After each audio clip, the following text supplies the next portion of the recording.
La Coupe d'Afrique des Nations, un événement pour tout un continent, suivi par le monde entier et une grande fête pour les populations des pays organisateurs. En 2012, le Gabon accueille avec la Guinée équatoriale sa 28e édition.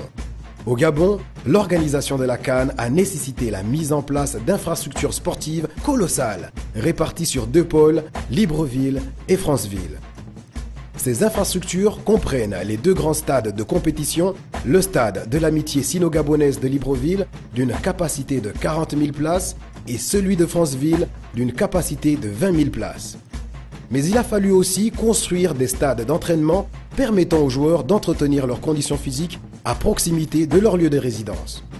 L'hébergement des équipes a été axé sur un confort optimum nécessaire à la préparation et à la récupération des équipes entre les matchs.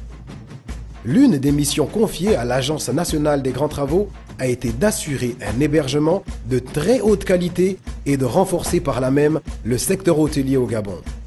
Ces nouvelles structures d'hébergement seront d'ailleurs pour la plupart sous la tutelle du ministère de l'économie et du tourisme après la Coupe.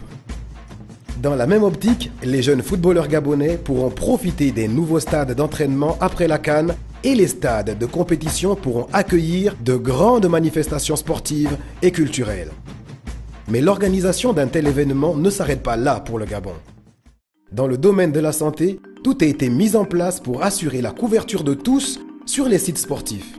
Libreville et Franceville se sont dotés de 14 nouvelles ambulances de réanimation et 2 hélicoptères d'intervention rapide. Tous ces équipements seront mis au service des Gabonais après la CAN. Et en tout, ce n'est pas moins de 480 personnes qui sont formées au secourisme pour et après la Coupe. Dans le domaine de la restauration et de l'hôtellerie, c'est 400 emplois directs qui sont créés pour le long terme. Le groupe international Accor a d'ailleurs pris en charge la formation de chefs cuisiniers et de managers afin de renforcer la qualité du service dans les hôtels gabonais. Et n'oublions pas les 1000 jeunes bénévoles formés dans tous les secteurs de l'accueil et de l'assistance qui recevront un certificat de formation en fonction des efforts accomplis. La CAN au Gabon, c'est tout cela et bien plus encore. C'est une organisation monumentale qui donnera lieu à une grande fête internationale et à la plus grande manifestation qui ait jamais eu lieu au Gabon.